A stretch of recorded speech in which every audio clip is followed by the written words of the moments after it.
So wouldn't you know it, I come across another Massey Ferguson backhoe.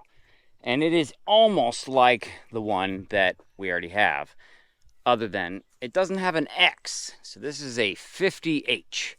And so from little that I know, the 50H is two-wheel drive, the 50HX is four-wheel drive.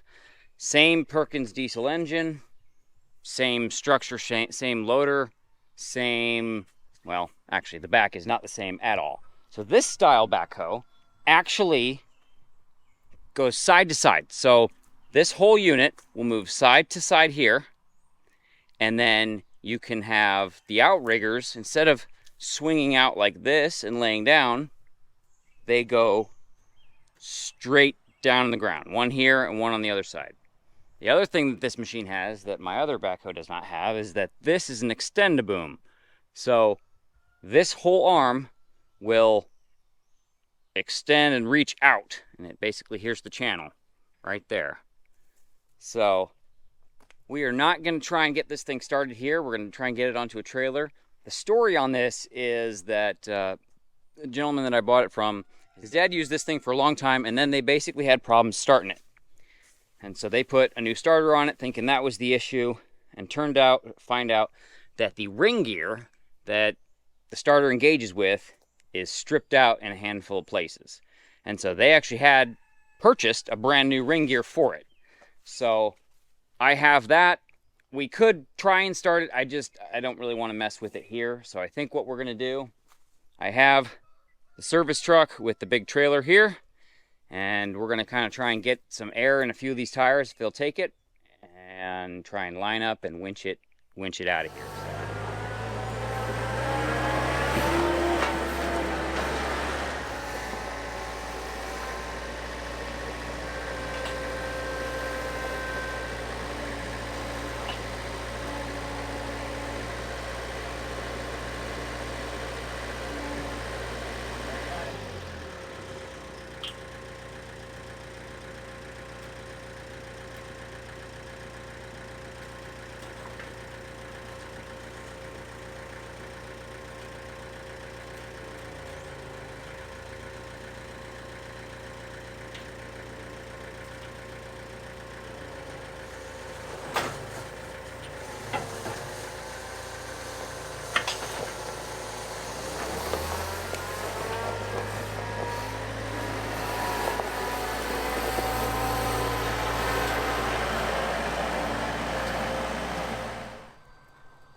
multiply the power.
All right, check it out. We got this thing home nice, safe, and sound.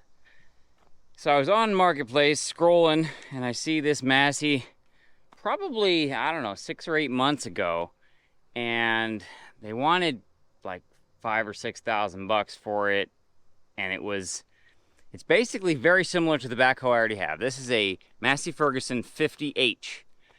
I have a Massey Ferguson 50HX. So if you look at it, this does not have a front diff, nor does it have four-wheel drive. So essentially this is a two-wheel drive version, and that's the first difference. And obviously, anyone that knows, well, I don't know if I've shown it yet, but I've had some major issues on my other one with the swing cylinders. So there's 2 cylinders here that allow the actual backhoe arm to swing. Well, this is a totally different style. This is more of a European style. This whole arm slides side to side. The outriggers, instead of going out, they just go straight down here and straight down there. So the nice thing is this lets you get right next to a building and you can dig right on that edge of the building. The downside for this is that it doesn't have the parts that I wanted. It's just a whole nother tractor with its own issues. So I was told by the people that I got it from that this thing needs a ring gear. They're having trouble getting it to start consistently. I think at one point he said they put a starter on it, which is right here. It does look new-ish. I don't see any model numbers or dates on it at the moment, but to essentially replace the ring gear, you have to pull the motor. So the ring gear will be right inside there. So I think what we're gonna do is check a few fluids. I want to see, we're gonna put a battery on it and just see what happens. If it cranks, great. If it doesn't, then we'll pull this starter out and we can bar the engine over and kind of see where, you know, if it's got some major issue or if the ring gear is even bad. It could be bad. It could be totally fine. I've seen that. Looks like it's got 2 steering cylinders, 1 for each side, and they are both leaking. So this one leaks. See a little puddle there, and that one over there leaks. It's missing the grill. I don't know why, but maybe these Massey grills were just junk, but that's missing there. The bucket looks to be in actually better condition than my other one. Different rims because they're smaller and they don't actually have, you know, hubs here for grease. It's just got a grease zerk right here in the middle. The step is in nicer condition. Massey Ferguson, just for the rollover. This would be hydraulic oil, which I can't see any, and I can't really see any on the sight glass either.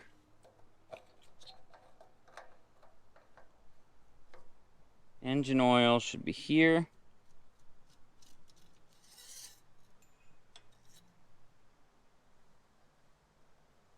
Can't quite tell if we're way over, because we might be. Let's check coolant. It's probably this one. Yep. Oh wow, it's right there. It's green, right at the top. That's actually a great sign. And then, is this fuel? Yeah, this is the fuel tank. I mean, I see some corrosion around the lip, but I see fuel right down there. I can't quite touch it, but there's fuel in it. Not sure, not quite sure how long it's been there. We'll deal with that later. So that's our injection pump. I did have issues with that on the other one. This is the same exact Perkins motor. It's an A236, I believe. So the nice thing is that the motor, the loader arm, other than the front axle and the backhoe, everything else is the same. Same crappy seat. We've got no windshield on this one. Exhaust is also kind of like just junk. But yeah. So that is the brakes, the brake fluid reservoir, I believe. And my other one, somebody converted it a fuel tank. Does not feel like we have anything for brakes. Whatever that one, I can't remember what that pedal is. That might disengage the transmission. That's going to be throttle. And then this is your gears for shifting. Let's see. Feels like neutral. First, second, third, fourth. I think it went in all the gears.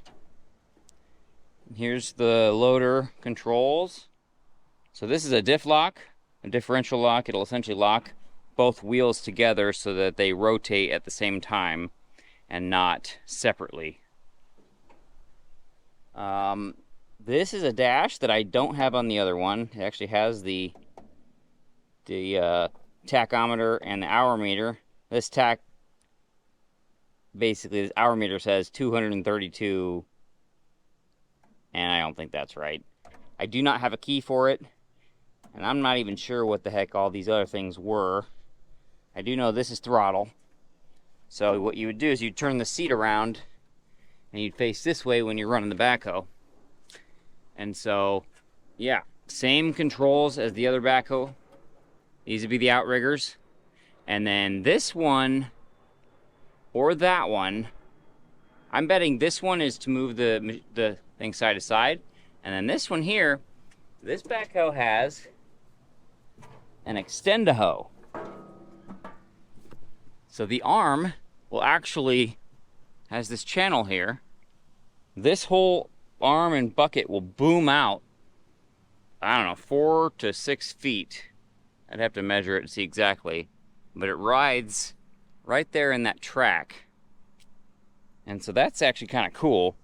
If I do decide to take pieces off this one, I might try and put this part of the arm on my other machine, because the other one it's 4-wheel drive. If I can get it fixed up and working better, it's awesome having 4-wheel drive. This being 2-wheel drive is less desirable. Well, that's cool. I forgot about this. So this is the actual battery cover, and on the other one, this piece is missing. The step is missing, and it's all kind of junky. All in all, American lift truck and tractor incorporated, Irving, Fort Worth, Texas. So who knows how good any of these hydraulic cylinders are. I know on the other one I pretty much had to rebuild every single cylinder, and I have almost all of them done except for the 2 swing cylinders and the 2 outrigger cylinders. But the bucket looks like it's in pretty good shape. Came with its own pond, So that's always fun. But when I found it, it was already up, it was already chained like this, and the front loader, as you saw, was up in the air, and I just set it down on the trailer because I didn't want it up while we were driving. But yeah, this whole thing slides on this little track, and so it goes side to side, and then it has, this is the swing motor essentially. I've heard these are a nightmare, so I'm hoping this one works well. But there's, I mean, it's rough. This is a late 80s, early 90s backhoe. Probably weighs 15,000 pounds, so it's a good sized machine. I paid $1,500 for it, and every single one of these hoses, if we go any further with it, is going to have to be replaced. They're all cracking and dry rotted all the way up, all the way around the actual backhoe itself. The loader ones seem to be in better shape from, you know, their exterior appearance. I mean, not all of them exactly, but, you know, there's always that kind of stuff on an old machine that sits. This tractor, you know, the tires are dry rotten. This one's holding air, but, you know, you see the sidewalls kind of blowing out. But all in all, though, if we can get it running and we can get it moving stuff and able to be used, be a good tractor. This one here, I don't think I was able to get any air in it, and so we just yanked it onto the trailer. And right here, this is the outrigger pad that essentially would go just straight down. There's a cylinder inside here. These two lines go to it, and yeah, and I don't quite know. So there's a small cylinder here and another one on the other side of this mechanism, and I don't quite know how it moves itself yet. I haven't actually seen one of these in person or messed with one, but we can deal with that once we get to that point. Let's focus on trying to get it running, and we'll go from there. I'm gonna just start by putting a battery to the starter. All right, got ground on big bolt to the frame, and we've got positive directly to the starter up here. We're gonna try and just jump this.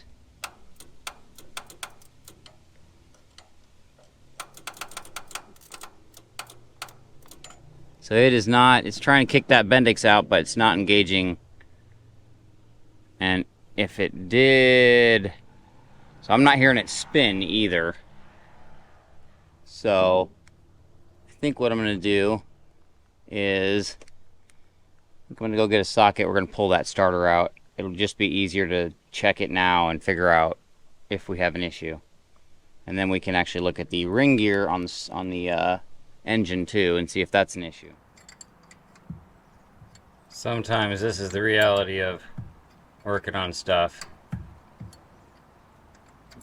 1/8 of a turn, flip the wrench, 1/8 of a turn, flip the wrench, 1/8 of a turn, especially on these fine threaded bolts. Guess these are studs, but so these are the two easy ones.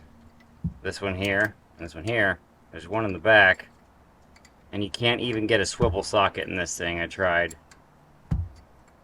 So we're just gonna get these loose and then struggle. Super fun, my favorite. Absolutely love it when they do this. Make it so you can't actually get a socket on something.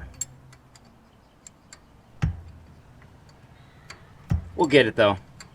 No worries. Good vibes.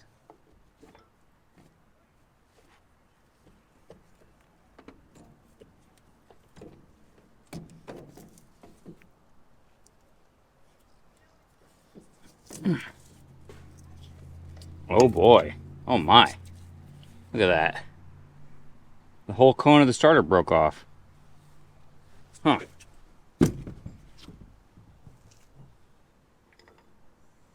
There it is right there. That ring gear definitely has some damage, but it doesn't look so bad that it absolutely has to be replaced yet. I'm going to bar it over and we'll see if we can find a bad spot. The engine's not stuck, that's good. That ring gear is pretty tore up. Man, that is rough, at least right there.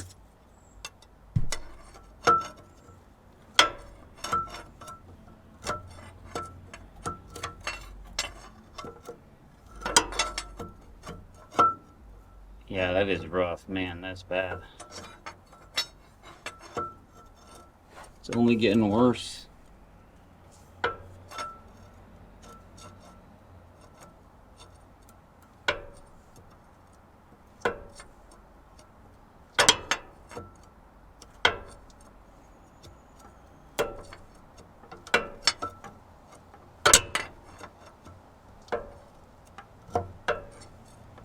Man, they ran this with a crappy starter for a while, I'm betting. Now we're getting into some good teeth. That's what they should look like right there. These ones are full teeth.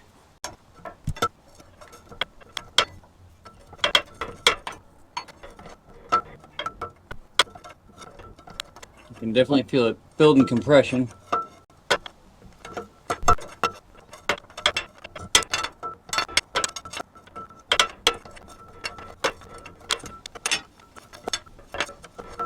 There we go. Now we're all the way around.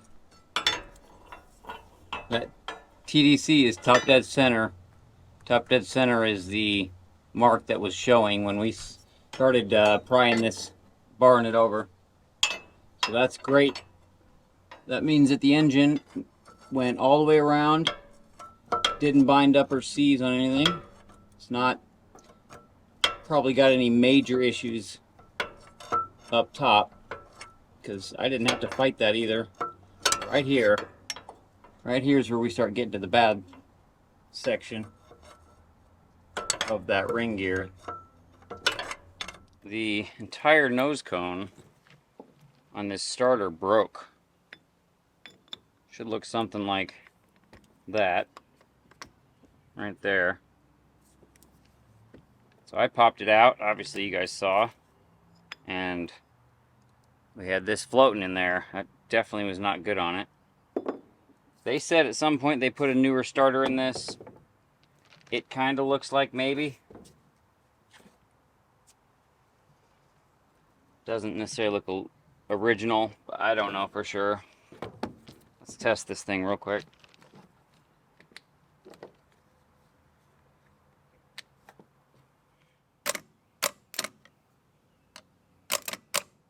So the Bendix kicks out, but it doesn't, the starter motor doesn't turn.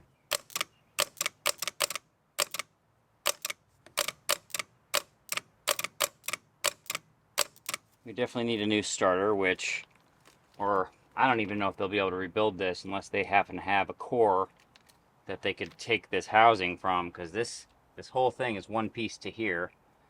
The solenoid engages in there, but I don't know. I am not going to try welding this. It's just not worth it.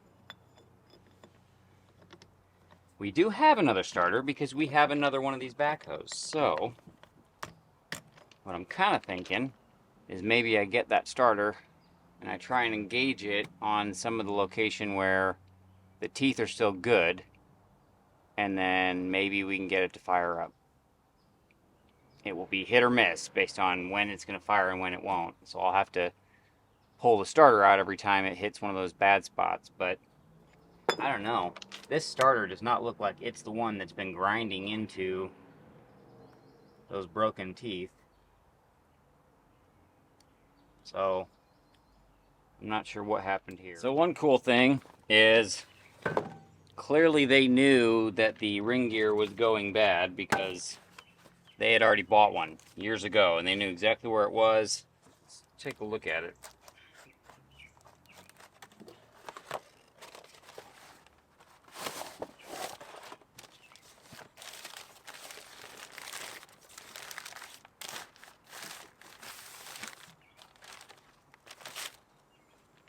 Well, it's definitely a ring gear. It's definitely brand new too. Slight bit of corrosion on it, but looks good. All right, here is my other Massey Ferguson backhoe, and right there is a starter I think we're gonna rob off it, and we're gonna try and get that backhoe started with this starter. Hopefully. We'll find out. I'm not sure if it needs a ton of teeth to actually get it started, or if we could put it in a spot and get it started without, but we're gonna give it a shot. So let's get this pulled.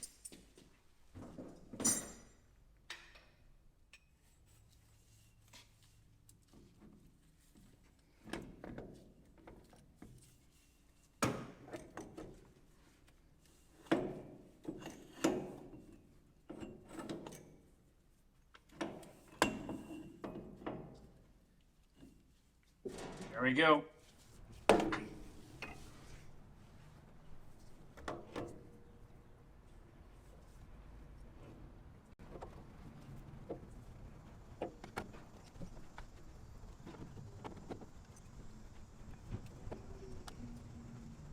All right, I've got the supply line to the injection pump cracked. We're getting a little fluid. I'm gonna go on the other side. There's a little primer pump. I'm gonna pump it. You tell me if we get fluid here. Can't quite tell if we got fluid, but I'm gonna go ahead and close it because we've got some coming out. The thought is that at least some's there. We might use a little ether to pull the prime. I really want to know if it starts. Before you do a ton of work to something, you gotta evaluate the machine as a whole.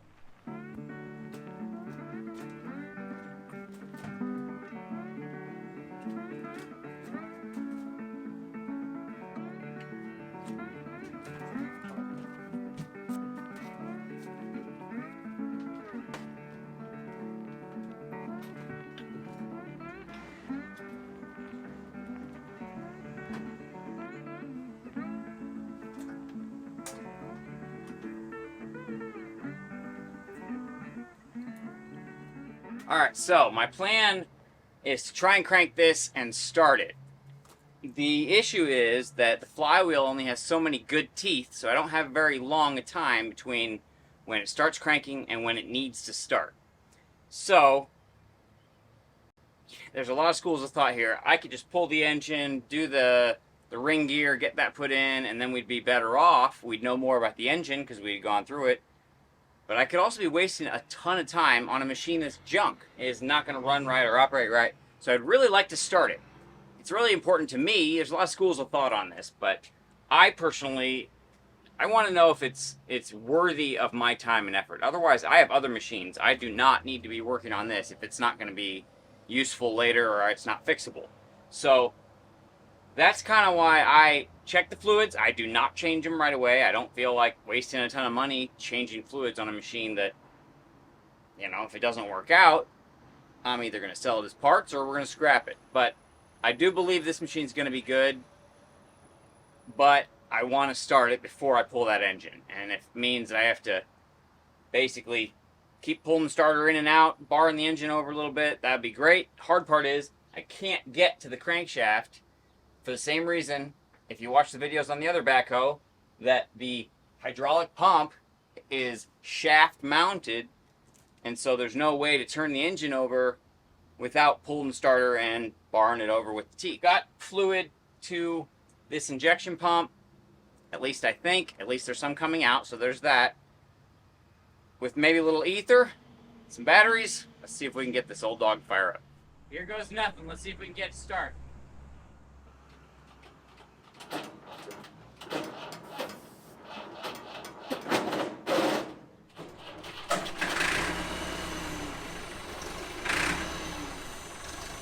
Yeah! Yes! Yeah! Yes! I knew it would start. Not sure why it died, but totally pumped. Let's do that again. First casualty. That cylinder for the steering definitely has a leak. Let's see if we can find anything else.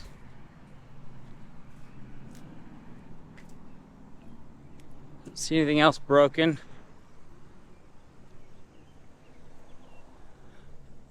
That one has got a drip, but that one over there is the problem.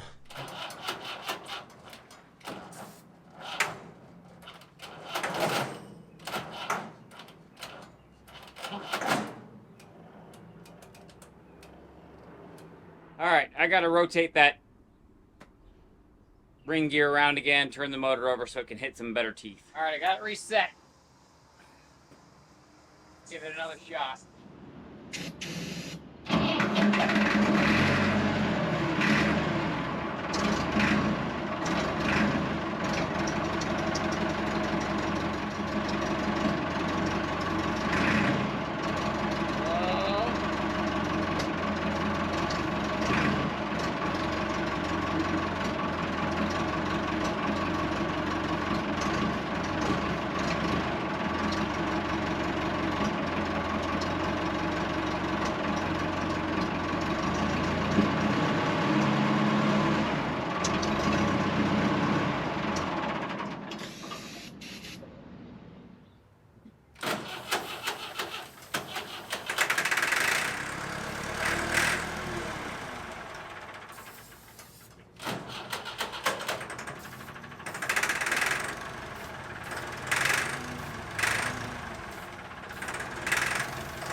So for some reason, the fuel is definitely not fully primed. I think we've got some air in the lines, so I'm gonna try and correct that now. And then I gotta pull the starter again. It's gonna be that way until I get it figured out whether it's worth everything. At least now we know the engine does run. It sounds good when it's not running on ether. Sounds normal. I don't hear any knocking or ticking or any banging, anything bad. But yeah, so that's kind of the thought here is like, a lot of people would have said, oh, don't do that. Don't just like pull the motor. Yeah, screw that. Like now we know the engine is at least worth taking apart and getting into. I still want to get it running because I'd like to drive it off this trailer. That's kind of the goal. I'd like to get it drive off the trailer and then try the hydraulics, even if our steering cylinder is leaking. Even if we blow some lines, they're all bad. But, you know, at least we can do a few more functions, make sure that this thing is worth it. Because again, you could have a great engine, you could have a junk machine. And we don't want to spend a ton of time and effort into this machine if it's not going to be worth it.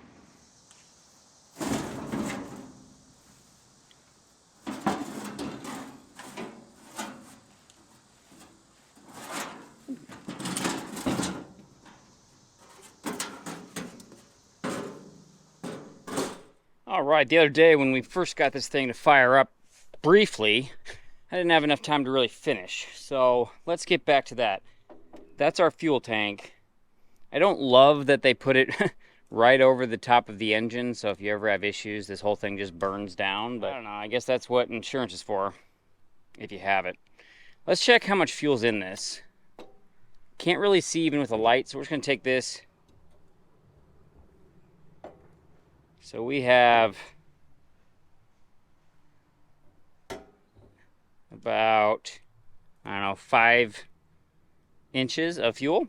So no idea how much that is in gallons, but there's quite a bit in that tank. So what I really want to find out is why it keeps starting up, running for a little bit and dying. And I'm kind of wondering if the pickup tube in the tank is clogged or slightly clogged. So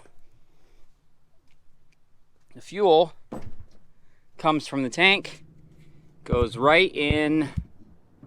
See that little elbow there? Fuel comes down through that. There's a plastic line that loops down to this little manual lift pump here, this guy. And you prime it by pumping this. So then the fuel is sent up from that little lift pump into the fuel filter housing, from the filter housing all the way over to the injector pump. And then this little line here is the return line that comes back to the filter housing. At least one of them. There's another one that goes over to whatever that aluminum thing is there, and then through this line back into the tank. So I know it's not great to run it on the fuel that's in this, but at the end of the day, let's just see if we can keep this thing running for a few minutes. That won't be the end of that injection pump, but I do want to get the fuel tank cleaned out. But for right now, it's what we got. So let's get this fitting right back here. I've got it mostly loose. I want to see if we've got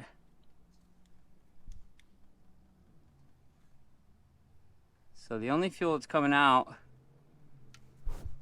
it's hard to show you, but it's dripping out of the pump side, dripping out of this side of it.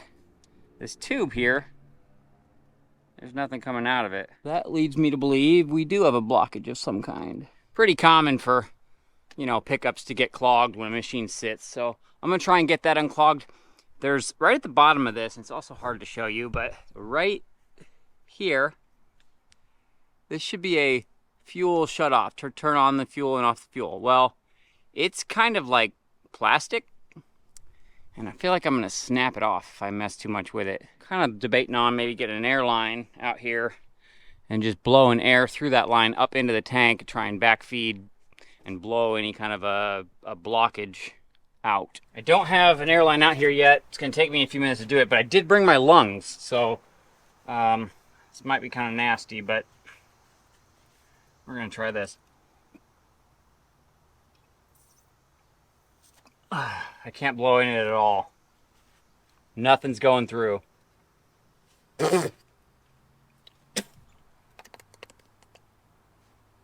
Tastes like diesel. It's always a good thing. All right, now I'm wondering if that shutoff is even doing its thing. And maybe it's shut off. That would be an easy fix. Looks like it's not going to be an easy fix though, because I'm going to have to replace that shutoff valve. It's broken. All right, I got these tank straps loosened. Let's kind of mark this. This yellow / green wire goes to this one, and the other one goes to the other side. That is for the fuel sending unit to basically tell the gauge that you have fuel or you don't. No clue if it works.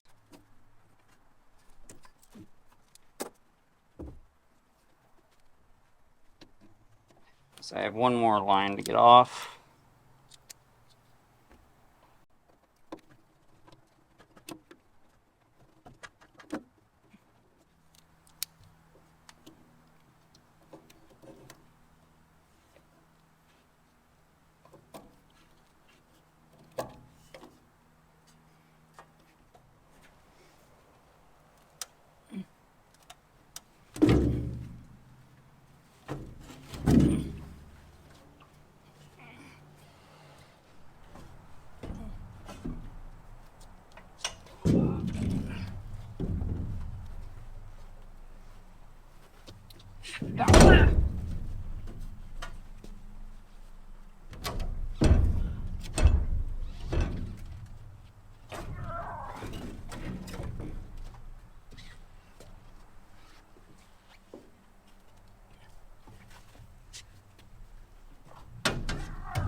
All right, so here is the shutoff valve.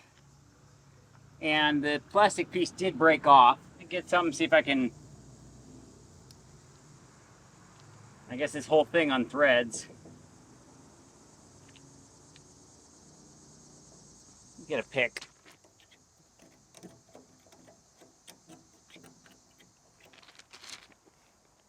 Getting some dirt and debris out, but I do think it is shut.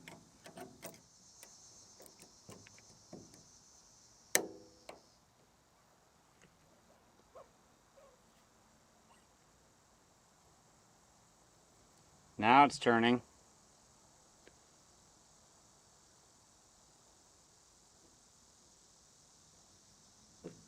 So I think it was open. See, there's your the shutoff plug itself. I just think our tank is a bit gunked.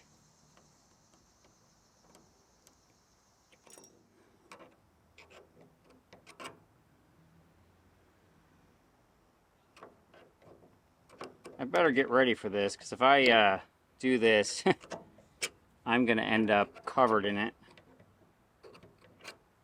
So, yeah. All right, let's see if we can give this thing a little bit of an enema here. Man, there's some gunky stuff up in there, man. That is clogged.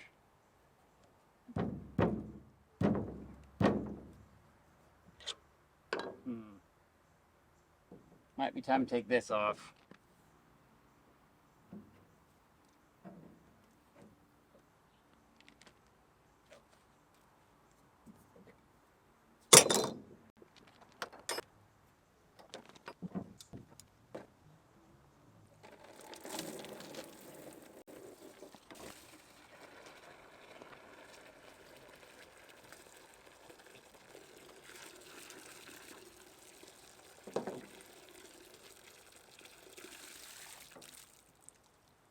I don't think that's going to be enough. I need another bucket. I'll be back.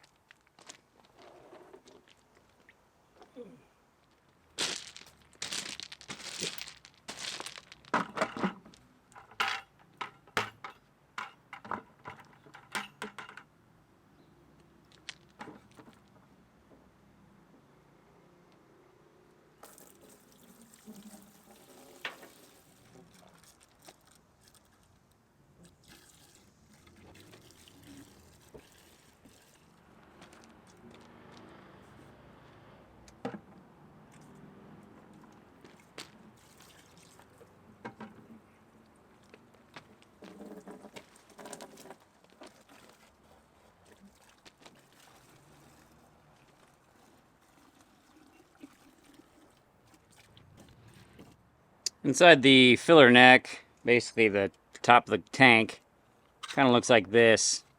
Rusty. I'm going to wire brush that off. Try and clean it up. The gasket's still there, so that's good. So here's the actual shutoff. So it goes up into the tank like this. The line from the fuel tank down to the lift pump goes from here. And then right in here is where the little shutoff valve goes. Looks like it just seals with 2 O-rings and then a set screw. I don't like this design. I hate that it's plastic. The plastic is really close to the exhaust manifold. I'm going to try something different.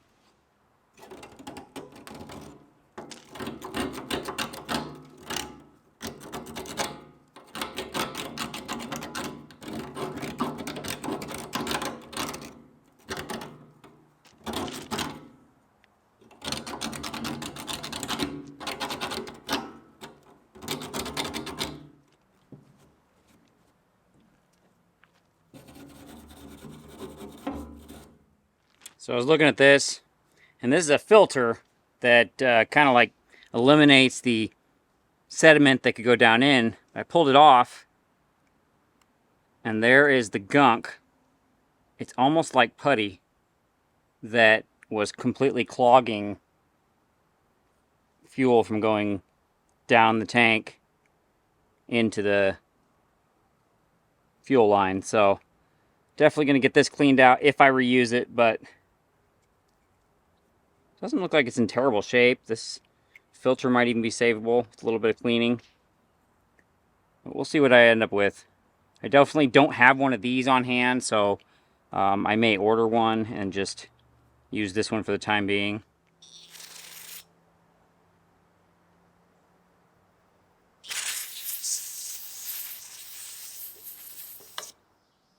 Remember what this filter looked like before? Look at that. It was black. I thought the plastic was actually black. But it was so covered in residue from that old diesel that it literally just caked it. And there's still some particles down in there, but I'm going to get this totally clean. That's nuts. Can't even believe that. And then this thing cleaned up pretty well. Can now see right through it. The little 90 there for the fuel line, also good.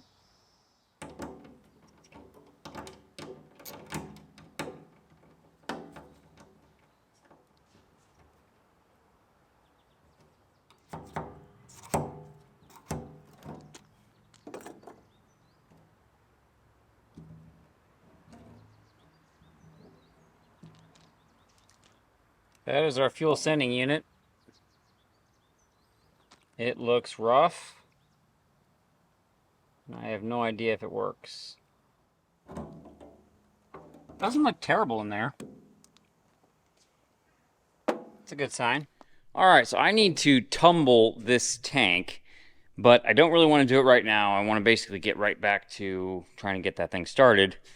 We're also going to mess with the actual fuel sending unit. This wire broke off right here, but I think I can solder that back on, and then we can test this and make sure it works. But for now, I think what we're going to do, we're going to take the patent pending Moto IV, and we're going to put some diesel in it and go try and start it with this as our fuel tank. So I ran and I found basically a hose barb that the actual fuel line, this little piece here, this black line with the two fittings, that's the actual fuel line that goes on the machine. It threads into this. This hose barb is here. I'll put this hose clamp. We'll tighten that up, and that should be able to get us started and moving, and hopefully enough to get it running long enough to drive it off the trailer. Alright, so here's the other thing I'm going to do real quick. I'm going to change this fuel filter right here. Mostly because I already have another one, and it'll make it easier for me to get to the fitting on the back of this. I was having trouble getting the line back on. So, we might as well do it. We're having fuel issues. This actually is for the other backhoe, but, you know, whatever, it'll be fine. I can always buy another one. At this moment, I have it, so let's do it.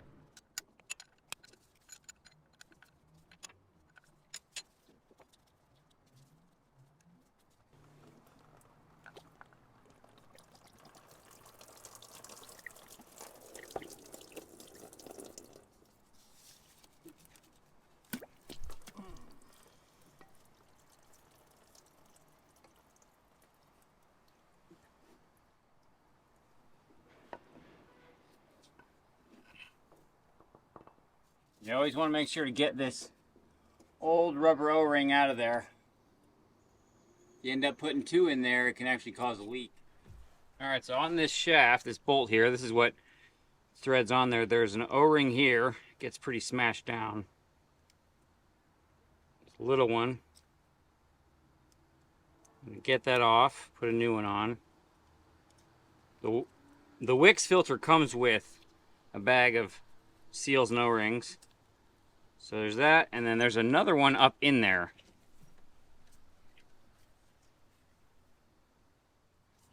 There's the other one in there.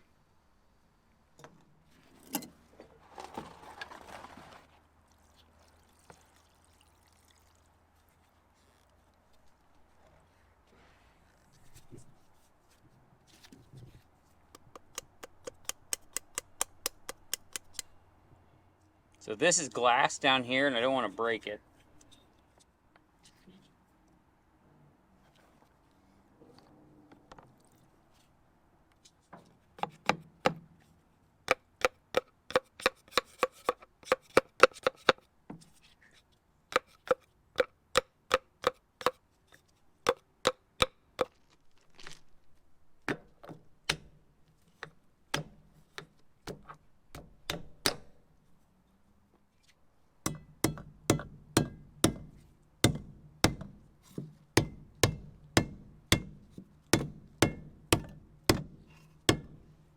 There we go. Remember, you don't care about the old filter. You care about the pieces you have to reuse.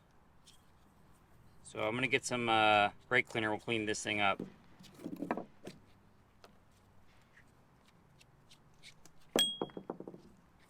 I don't think I got a new one of these.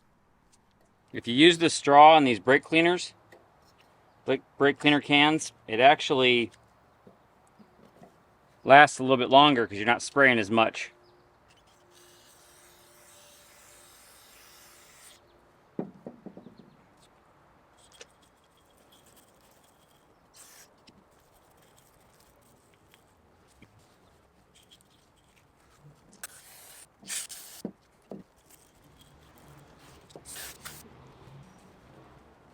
Much nicer.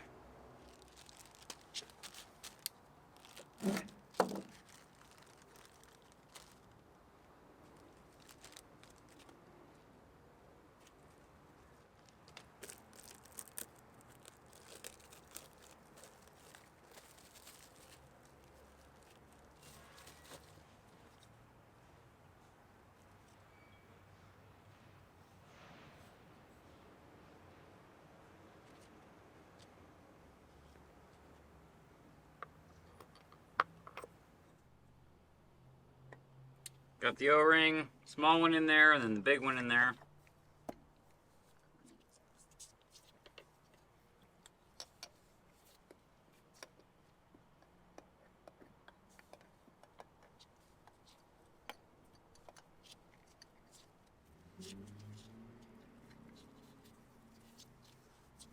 I try and always face the numbers and the name of the filter out so you can read it.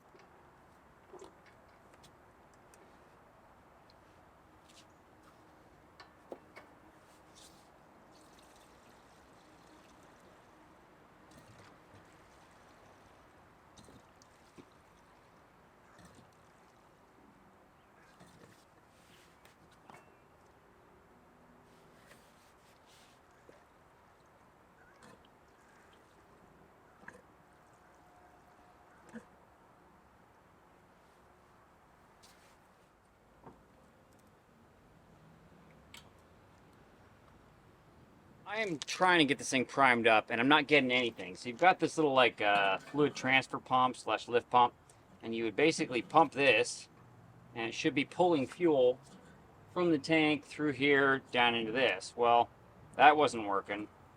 So then I added a little electric clicky-clack pump.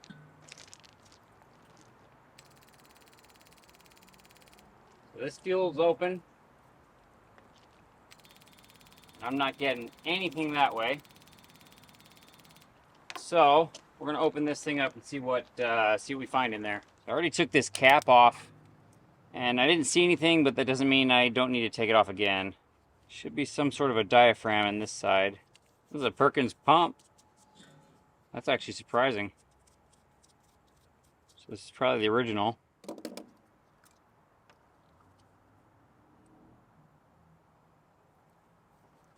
There's our diaphragm. It doesn't look terrible. It's got this gunk on it though.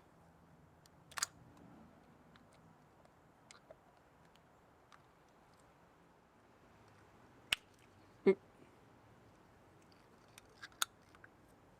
it rides on, I believe, the crankshaft maybe? All right, if we look closely here, you can see like, I don't think that this buildup should be there. There's some other junk in here. I'm gonna take the top of this off again. We're gonna see what we're looking at. Yeah, there's pressure in there.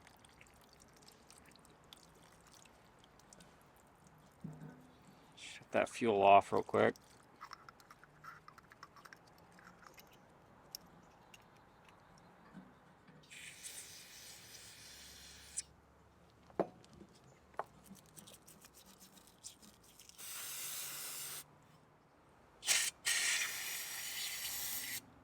All right, there's the upper bowl.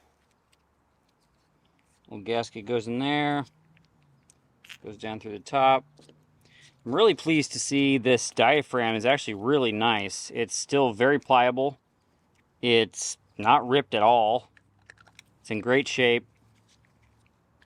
So I thought that would totally be bad, but what I think was wrong, well, I know was wrong, is there's like little check valves here, and they were completely blocked up with just junk. And so we've got those cleaned out now, and the whole top here was completely just covered in junk. So now it's looking a lot better, and I don't think we are going to have any issues with this thing at all. So there was this pre-filter screen.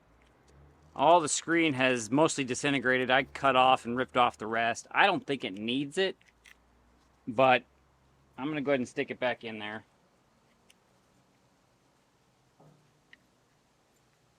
So if I need anything, I need one of those.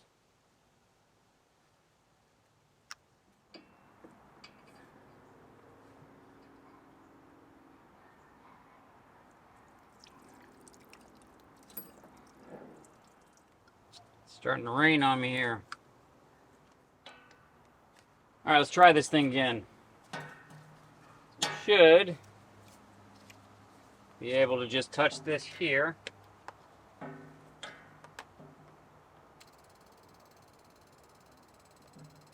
Got to fill it up first. Oh, got to turn the fuel on.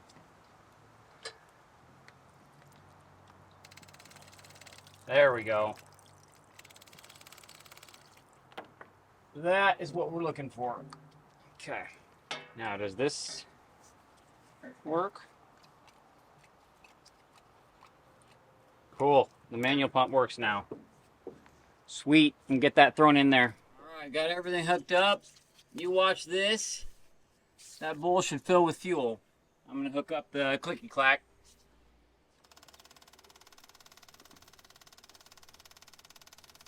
There we go. Filling up.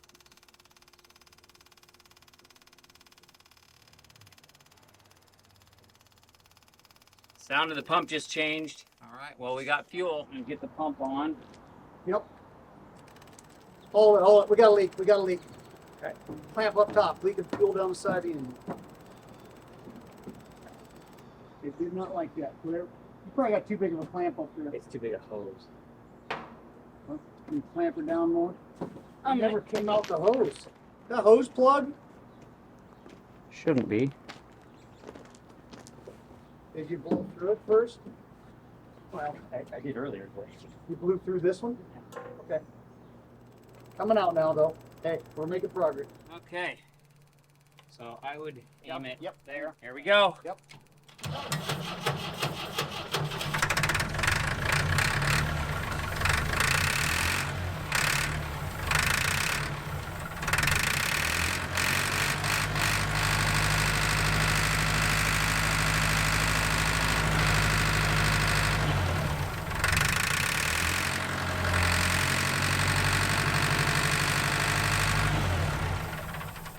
Didn't want it to stop.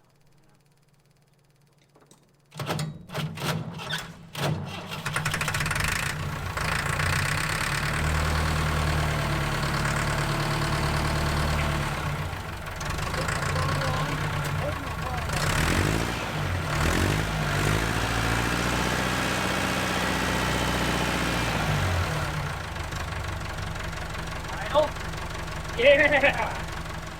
It runs! Yeah! Huh? Good. Yes! It runs! I'm so pumped! That thing started up way better than I thought it was gonna. I thought it was gonna be more issues, but...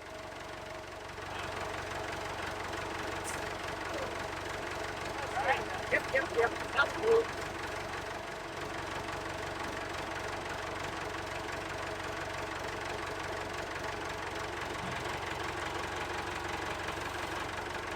Up high enough for safety. At safety.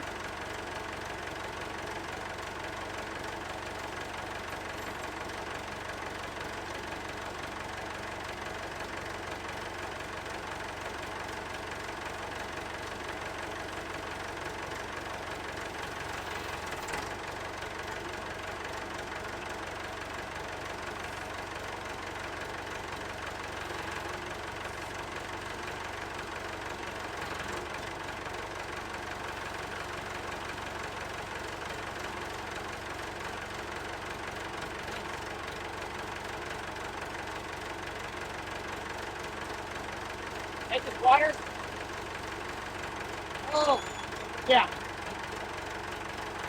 Should be. Yeah.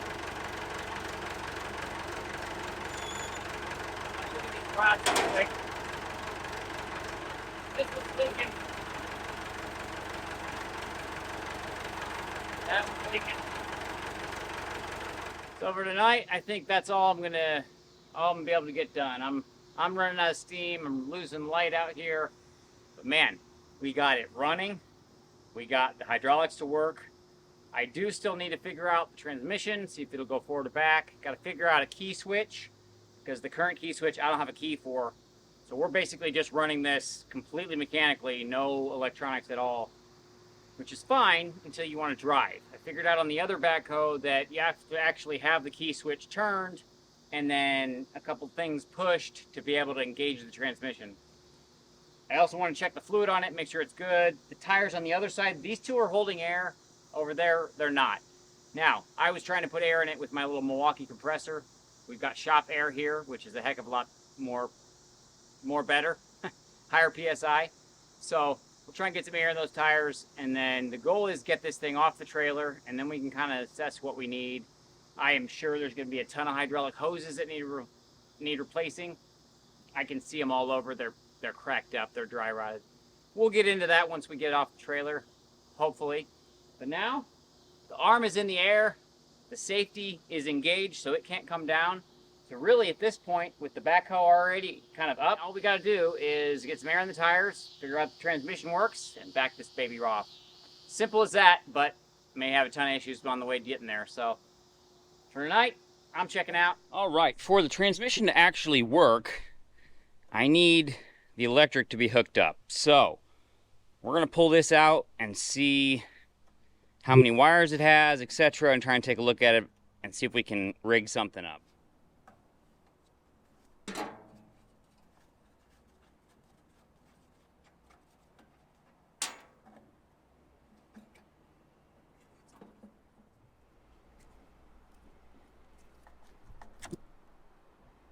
Well, this has definitely been chopped up. There's a wire missing there. I don't think this goes on here like that, but that's how we found it. Essentially, it was like this. And then that plug, I mean, the plugs look right. There's a missing wire there, wherever that one goes.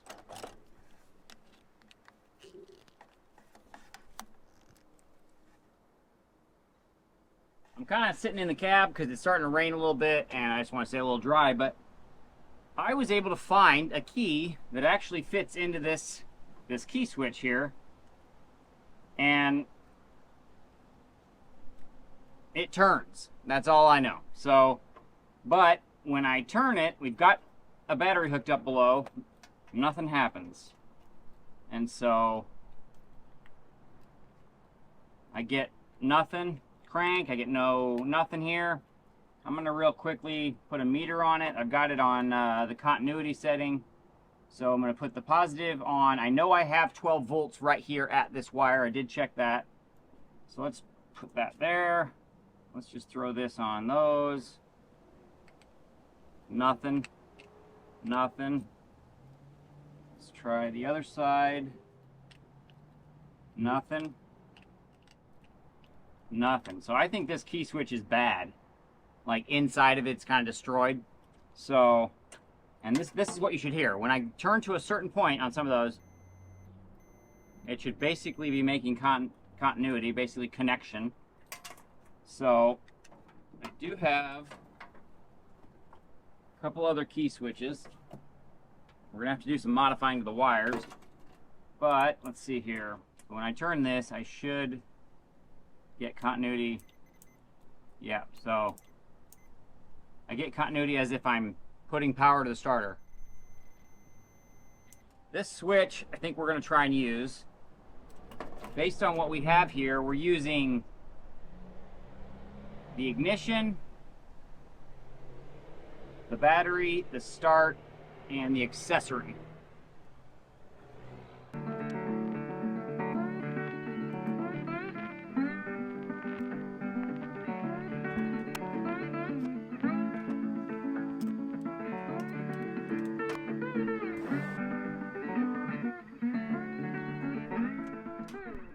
All right, got the jumper pack down there on the electrical leads, and so here's our key. Got it all wired up. It's a used one, but it's one I had laying around. Well, that's new. All right, it buzzes. Okay, so we have something. Let's just go ahead and see if it cranks. I gotta hold this. My knees here. No crank. I hear a click.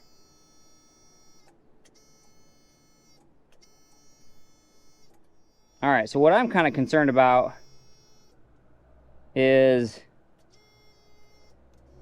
it only works sometimes. See that?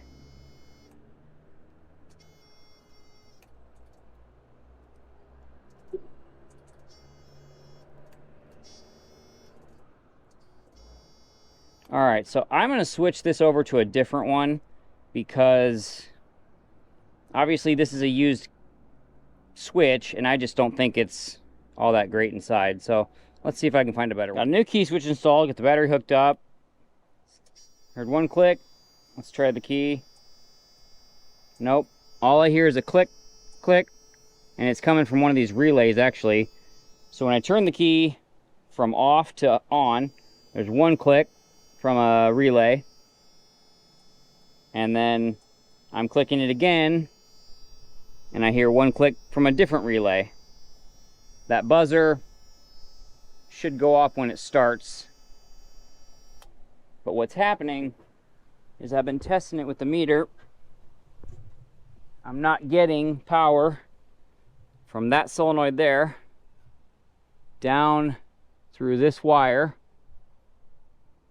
to the actual start wire on the actual solenoid for the starter. So I'm thinking that either that thing is dirty, corroded, or it's bad. So I'm going to pull that off. I might have another. It looks like there's only 3 wires on it. Probably a signal wire, a 12-volt wire, and the 12-volt wire that comes out of it.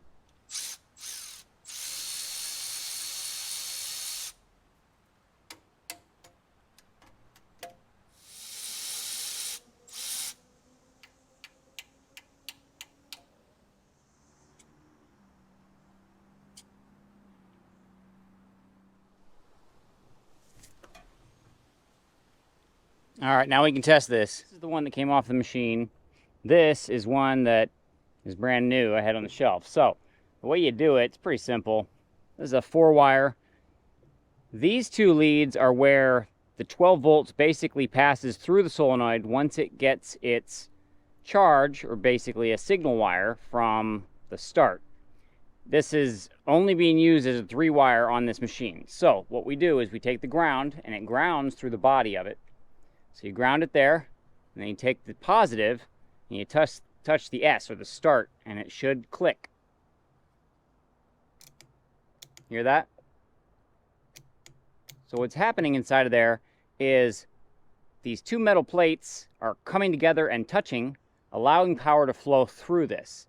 So there will only be 12 volts on one side until you get this energized. And then it'll allow power to basically go from here down to the signal wire, which sends essentially power down to the starter saying crank. So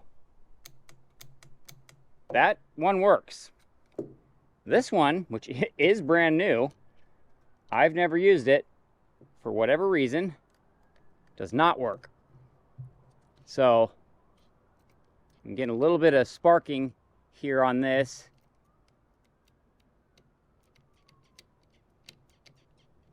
So I think something in there is stuck, and I really don't know if there's a way to get that apart. This is the same exact solenoid, like 8112, 8112, right there, made in the USA. And so I kind of want to maybe like smack this with the hammer a few times and see if I can get it lodged apart, maybe.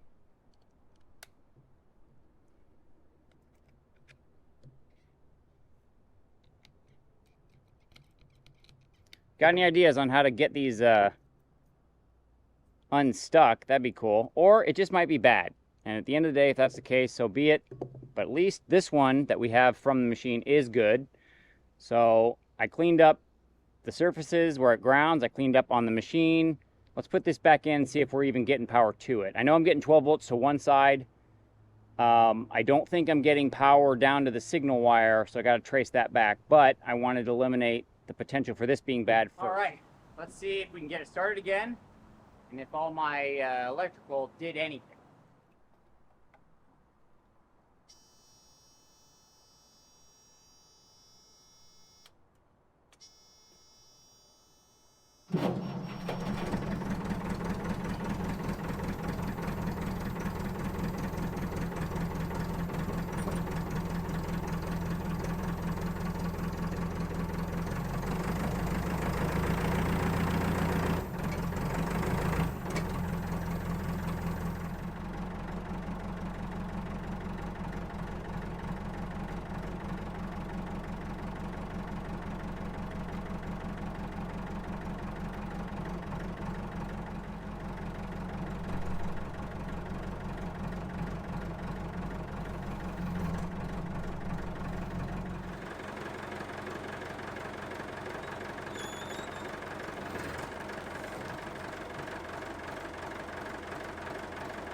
Well, it starts and I can't get it to go into forward or reverse. So it's still something electronic. I need to do a little more digging into the wiring.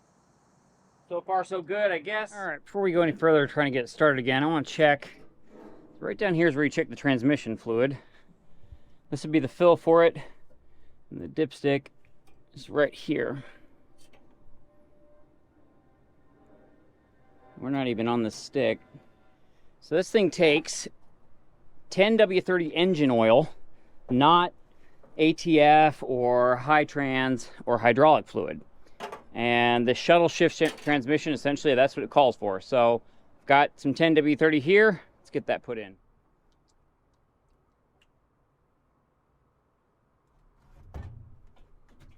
So right down here, if you can see, this is a solenoid and there's another one on the other side, and those are solenoids for the power shift transmission here.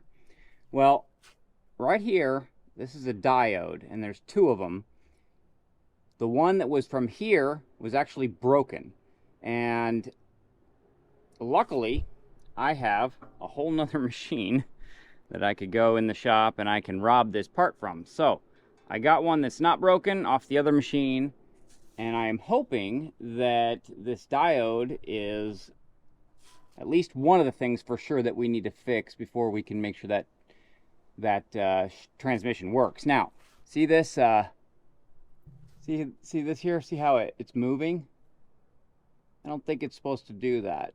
So I'm thinking somebody might have put a socket on this and loosened it. Not sure why. There was a line of a wire on that connection right there, and I don't know if there should be one or not. I need to look at the wiring diagram a little bit better. But the other thing that it's missing is, see this yellow and green wire right here?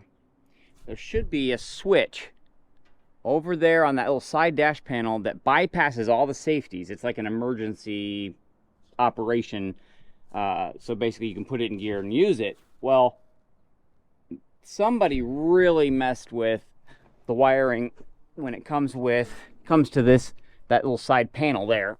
They completely got rid of like all the warning lights.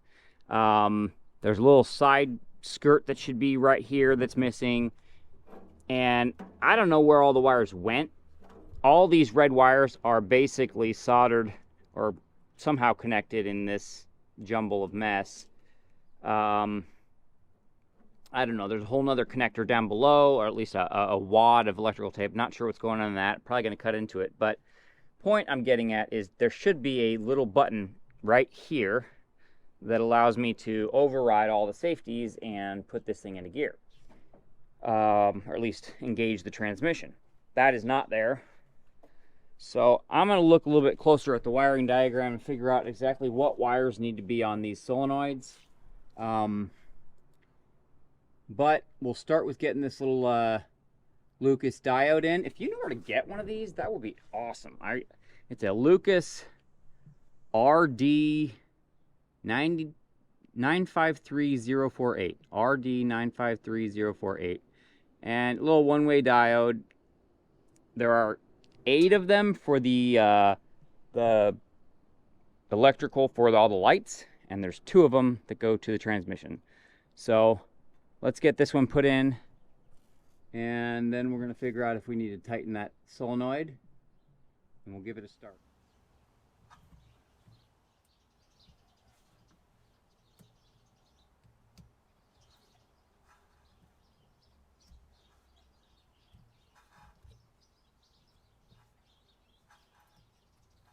There we go.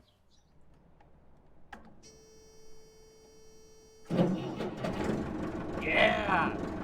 Starts with the key. Yeah!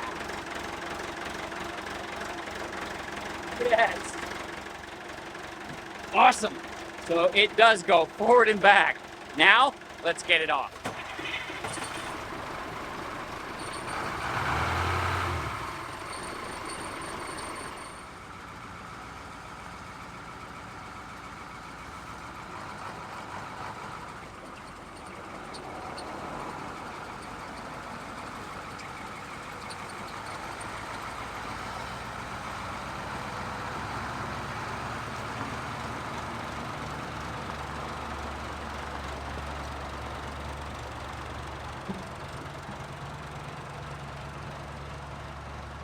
All right, let's see if this thing will take any air. I think this front one will. We'll see. Yep, that's taking air. The bead is just so rusted and rust jacked. I need to take that tire off and clean that bead. But we're not doing any of that until we get it off the trailer. So I'm pretty sure I was able to get air in that one when we picked it up. This back one I was not. I think we're going. I think we're going up. Sweet, it's taking air. Awesome.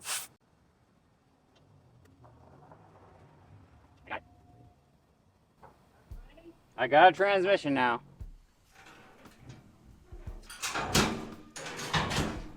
It's literally blowing air out of the rim. It's got air coming out here.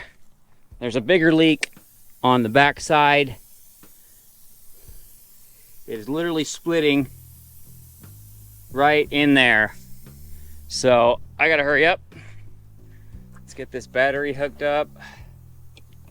And let's hope and pray that that ring gear is where we need it to be.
locked up.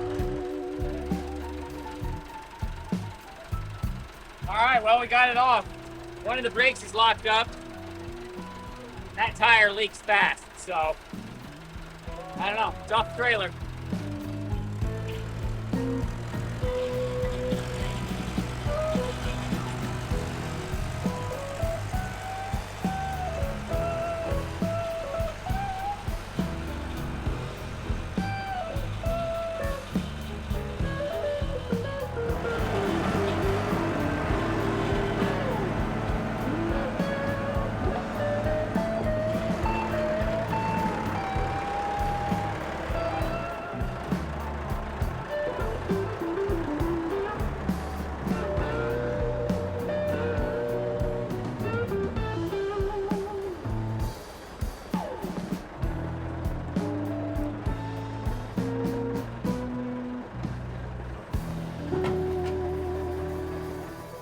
There you have it. Another old machine rescued from, well, maybe where it should have been left.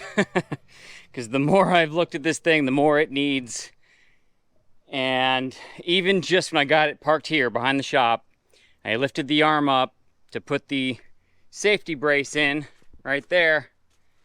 And boom, right there, it blew out a hydraulic line. And just sprayed fluid everywhere. I am pretty sure every single hydraulic line on this machine needs to be replaced. So that's fun. I know that both the steering cylinders are leaking. Both of these lift cylinders here are both leaking. These cylinders are not. This one here and this one here are not. Well, that's great. The fuel tank needs to be gone through and cleaned out, put back in. It's, you know, whatever. Got the temporary one in there for now. Needs 2 new batteries, maybe battery cables. It needs a better start switch. You know, make a cover or something for these fuses so they don't get weathered. The backhoe. This cylinder is already leaking and I have hardly even used it. I am pretty sure, well, not pretty sure, I know for sure that I blew this hydraulic line right there. It's the one that's got absolutely no coating on it at all. It blew just trying to move the backhoe arm. So pretty sure every hydraulic line here needs to be replaced. I don't know if the side shift works. There's 2 cylinders here and one on the other side. And then you literally use the arm to pull this across. And then these hydraulic cylinders lock the whole thing onto the frame so it can't move. This tire, it took air. So that's great. Not sure if it's going to hold it, but for now it's holding. This tire takes air, but the rim is going Wi-Fi and is starting to just disappear. So I need to find a new rim for this. The tire actually might be decent. I might be able to take it off, clean it up, put it back on to a new rim. What are these, 6 lug? I'm not sure what the bolt pattern is. I'd have to measure it or look it up. Needs a starter. And we haven't even gotten to the tough stuff. So the ring gear. So to replace the ring gear, what you have to do is you have to split the tractor. So you essentially take and block up the entire rear of the tractor. You put the arm up like this. And then you do all kinds of bolting and disassembly, and essentially from here forward, rolls forward on the wheels here, and then you put basically a jack and you'd roll it. You'd have to do this on concrete, and then you're able to get to the flywheel. Well, that's great, no big deal.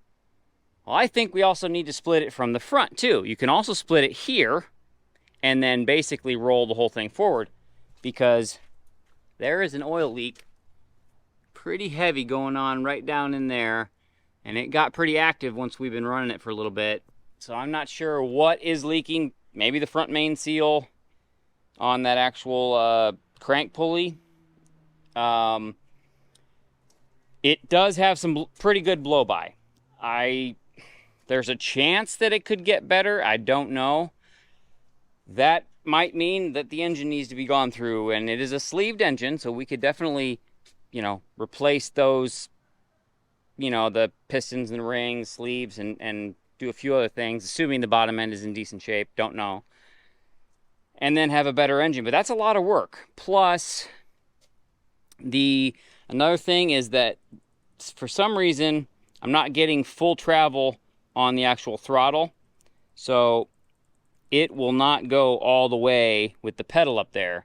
I can manually make it go higher RPM by just pushing this further, but I'm not getting enough RPM at the pedal. Now, the other thing that happened was we got it off the trailer and the brakes are locked. So I'm not sure if it's this side or the other side. I think it's the other side. And I don't know if it's the parking brake is engaged or the actual slave cylinder, which is right there, is completely seized up and putting pressure. I don't know for sure. I do know that this pedal here does nothing. And if you look up there, right here, it should have a rod that goes into this master cylinder here for this set of brakes. It's missing, so this is not even engaged. And then it has another master cylinder for the brakes here for this pedal. And I don't know how good it is. This is the brake fluid reservoir. And it's kind of one of those deals that if I touch this, it's going to disintegrate. Like, I can push on this and it just flexes. Like, put my finger right through it if I pushed. None of the lights work at all. The seat needs to be replaced. I don't know. I didn't try this too much because I blew that line back there and I didn't want to push my luck. It does operate. It moves. The D-clutch switches here, they work. So that's great. It's working there. The forward neutral reverse switch, I don't know if that was the fix that cleaned it up. That's great. That worked. It has a lot of the tins. The hood there is only missing one little door. It's got the two top doors. I don't think I have those for the other machine. I have the battery cover for this machine.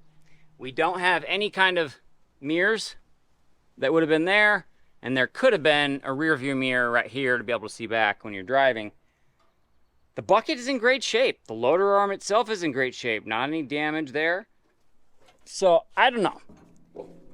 Not quite sure what the next step is going to be, or what I'm going to start with, or if I'm going to spend the time. I know just in the amount of money I'm going to spend on hydraulic hoses, this machine is going to be expensive. And there's a lot of time that goes into basically pulling that whole engine and front of that tractor off just to get to the ring gear, which does need to be done. Now, I've been lucky for quite a few times now where it's starting, but it's only going to take once, and then I got to pull the starter and roll over by hand, or I'm going to break another starter. Don't know. I don't know if the outriggers work. Didn't try them. Didn't want to push my luck. So yeah, it's a good-looking machine. It would be nice. But it has become quite a project. So, yeah, for now, I got what I wanted to accomplish. We got it back here. We got it off the trailer under its own power, even though it wanted to basically dig a trench because this bucket hit, and I really could not curl the bucket up at all to try and help bring the height up. There was nothing left. Yeah, you let me know your thoughts. If you know where any of these tractors are, the Massey 50Hs, 50HX, I could definitely use some parts for a few of these. The other one that's sitting inside, give you an update on that one because you haven't seen it in forever probably. So this bad boy is a 50HX. This is the four-wheel drive version. As you can see, every cylinder on the whole dipper arm are here, have all been rebuilt. The rear or the front cylinders have all been rebuilt for the loader. They're all installed. The steering cylinder, it only has one. That's been rebuilt and installed. I have a set of new tires for these. New to me anyway. They're used, sitting right there. That's going to go on this. These are a different size tire, different size front axle, different everything for the front. The rears are identical. The cab is mostly identical. This one actually has a front windshield, which is nice. This machine still needs a ton of work, and the major reason this one is not done is these cylinders right here. These cylinders have completely grenaded themselves inside. I cannot find these cylinders anywhere. If I wanted to purchase some, nowhere available that I've found.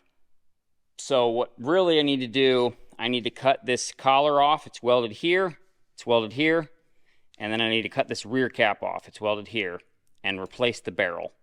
This will just slide over to the barrel, put a new barrel in.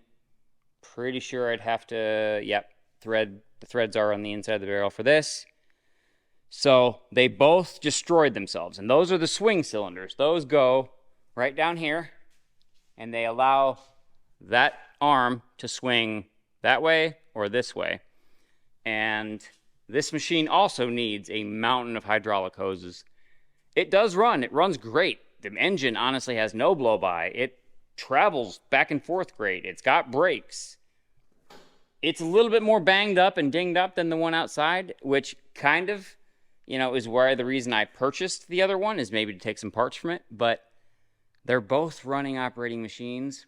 I might be able to make both of them work and then flip one. Or, I don't know, try and find a farmer that's kind of down on his luck and maybe we'll give one away. Not quite sure. I don't need both. I definitely enjoy working on them, and we'll see where this goes. I made a list of parts that I've borrowed for the 50H. The starter, a diode, the front neutral switch, one of the D-clutch switches. So a big shout out to Hercules Sealing Products for providing all of the seals that I needed to be able to rebuild every one of these cylinders. I haven't gotten the video finished yet because I'm kind of trying to wait until I can get the swing cylinders done. I guess it's the swing cylinders and the outriggers. The outriggers I also need to break apart. I've got the kits for them. So it's the 2 outriggers and the 2 swing cylinders. That's the hold up on this machine. I had to do a ton of honing in these cylinders to be able to make it so that they will not just internally grenade. Water got into the hydraulic system of this machine, and it wreaked havoc on every single cylinder for the most part. So that's unfortunate, but it has been a ton of work. And these guys, if you need hydraulic seals for any of your machines, definitely reach out to Hercules Sealing Products. They can even make custom seals. They had to for one of these. So this steering cylinder on the 4-wheel drive unit, they did not have a kit for. And so I sent them the gland and the packing from inside that cylinder, and they made custom seals for all of it and sent it back to me. So now they have that kit because they've done their measurements and have the actual kit in their arsenal and can provide it. But yeah, if you're needing anything for machines that you can't quite find, reach out to them and I guarantee they can probably help you. And the plan for me, I will definitely probably be reaching out to them to get kits to be able to rebuild these cylinders as well, so that we don't have to worry about every single hydraulic cylinder grenading itself. Now this one's a bit different. It's got the 2 little small cylinders over there. These hydraulic ram cylinders are probably different, and it has an additional cylinder in here because this is an extend-a-hoe, which means that this whole arm will extend out. It comes out right there and extends out another 5-6 feet. So I don't have that on the other machine, but obviously we've got it here. Might be kind of cool to take this portion of the arm and put it on the other machine if I decide to keep that one, and then put the extend-a-hoe on that one and put that arm on this one. I hope you enjoyed the process of getting this old backhoe rescued. We got it back here to the shop and off the trailer. It was a battle. It was a lot of head scratching and reading that wiring diagram and trying to figure out the issues, and it boiled down to, I think, some cleaning, replacing a couple of parts, and we got it. It runs and drives and operates. It doesn't run well, doesn't drive well, but lots more to come on this machine. As always, thank you for watching here at Salvage Workshop. If you've enjoyed the content, I would love it if you were to subscribe. From my family to yours, thanks for watching. Catch you guys on the next one. Take it easy. Check out the rut this thing made when the backhoe basically dug into the gravel